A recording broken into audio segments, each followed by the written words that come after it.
In this video, we're going to look at aldehydes and ketones.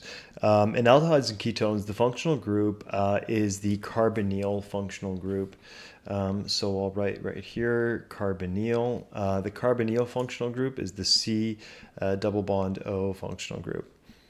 All right, as you can see in the top right-hand corner, as we have in many of the other notes, is the benzene-related aldehyde and ketone. In this case, it's called benzaldehyde. Okay, so an aldehyde, it has the carbonyl group at the end of the molecule. It uses the suffix al, and it has a higher rank than ketones. Ketones has the carbonyl group somewhere within the chain. It uses the suffix one, and ketones rank over alcohols, ethers, and alkenes and alkynes. So they've got a decently high ranking. Let's look at some ketone examples. So I number my carbons right here. As you can see, I know it's a ketone because the carbonyl group is in the middle of the molecule. So 1, 2, 3. So this is a 3-carbon ketone with the carbonyl on the second carbon. So I say 2-prop. And then you can see right here that I'm using the suffix one, so 2-propanone. Over here, the carbonyl group is on the second carbon, still in the middle of the chain, so therefore it's a ketone. And this one right here is simply 2-butanone. Over here, I have my carbonyl on the second carbon, but I have an OH group on this carbon right here. Well, as you can see, ketones rank over alcohols, so this OH group is just simply seen as a branch. So this right here is going to be, we'll go 1, 2, 3, 4, and in this case, we'll simply say 4-hydroxy 2-butanone. In cyclic structures, we see that the carbonyl group is seen as being in the middle. So in cyclic structures, they're just all treated as ketones. So we say here cyclo, because it's a ring structure or cyclic structure, cycloprop, 3 carbons, known. For aldehydes, remember the aldehydes always have carbon double bonded to O on the first. Because it's always on the first, I don't need to create like a numbering. I don't need to say like, a 1. It's always on the first anyway. Okay, so this is simply ethanal. Okay, ethanal, Al. Notice that for aldehydes, I use the suffix Al.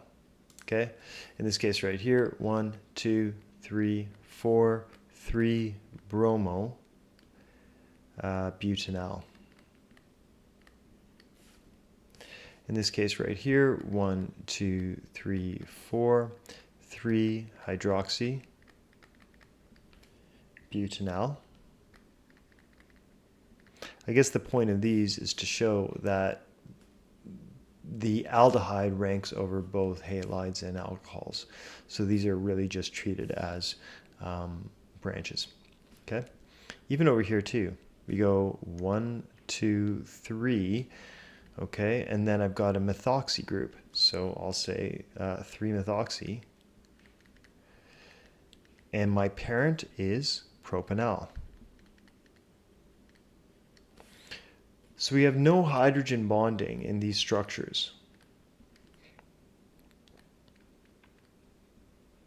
Therefore, aldehydes have lower boiling points than comparable alcohols. The carbonyl group is more polar than the ether linkage, so small ketones and aldehydes can dissolve in waters. When I say small ketones and aldehydes, that just means a low number of carbons. All right, so the following are preparation reactions of aldehydes and ketones. So the first thing that we're going to look at is when we do oxidation reactions, we use these square brackets O, and that means that the oxidizing agent could be hydrogen peroxide, potassium permanganate, or dichromate ion. So the controlled oxidation of a primary alcohol, well, a primary alcohol has OH on the end, so we'll say 1-propanol. So H3C, CH2, CH2, with an OH right here and an oxidizing agent. Okay, and then what we get right there is we get a aldehyde. Okay, so an H comes off. We get a double bond O, so an H comes off here. We get double bond O, another H comes off, and we combine it with an oxygen from the oxidizing agent, and we get water. So let's put in the names. This right here is 1-propanol. This is my oxidizing agent. This is propanal, and this is water. So this is a primary alcohol because the OH is on the end. So what happens if we have a secondary alcohol? So let's do 2-propanol right now. So H3C, CH, CH3. We're going to react that with some form of oxidizing agent. Same idea here. We're going to take 2 hydrogens off. You can see right here, oxidation in organic chemistry means the addition of oxygen or removal of hydrogen. So as you can see here, we're removing hydrogen from the alcohol. So let's put our alcohol group right there. We're going to remove a hydrogen from here and a hydrogen from here. And so we end up with H3C, C, and then CH3. And now this is just simply a double bond O. Okay, and then we also have water forming as well. Okay, let's write in the names. 2-propanol, an oxidizing agent, 2-propanone, and water. Okay, so we can see here that a secondary alcohol made a ketone, whereas a primary alcohol made an aldehyde. So let's write here, this produces an aldehyde, and controlled oxidation of a secondary alcohol produces a ketone. There's no oxidation of tertiary alcohols since they are relatively less reactive than primary or secondary alcohols. Now the following reactions have aldehydes and ketones as reactants. Note that aldehydes tend to be more reactive than ketones. However, both of the below reactions require a catalyst, heat, and pressure. So we're going to include that over the arrow. So let's take propanal right here. We have H3C, CH2. Propanal will have a double bond O, the carbonyl group on the end, and then we're going to react that with hydrogen. And over here we're going to have catalyst, heat, and pressure. Well, in this case right here, this is an addition reaction, so we're going to be adding hydrogen to the molecule. So we write H3C, CH2, and then we're going to have C, and instead of just a double bond O, we'll have OH, and over here, since we're adding another H, we have H2. So you can see that this is effectively just the reverse of what we did up here. So this was propanal. This is hydrogen, and this is 1-propanol. Over here, the addition of a ketone, well, you may have guessed it, it really is just going to be the reverse of what we saw up here.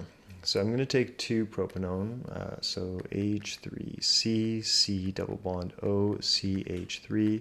I'm going to react it with hydrogen in the presence of a catalyst, heat, and pressure.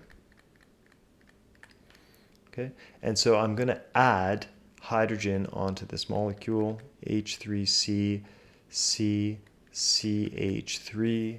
This right here is going to be an H, and then I'm going to have OH right here, and so that produces an alcohol.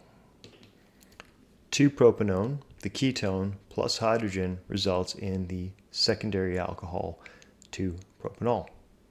Okay, so those are all the reactions of aldehydes and ketones, as you can see up here. This is how to make aldehydes and ketones, and this is how to reverse that and go back to the original primary and secondary alcohol that makes those substances.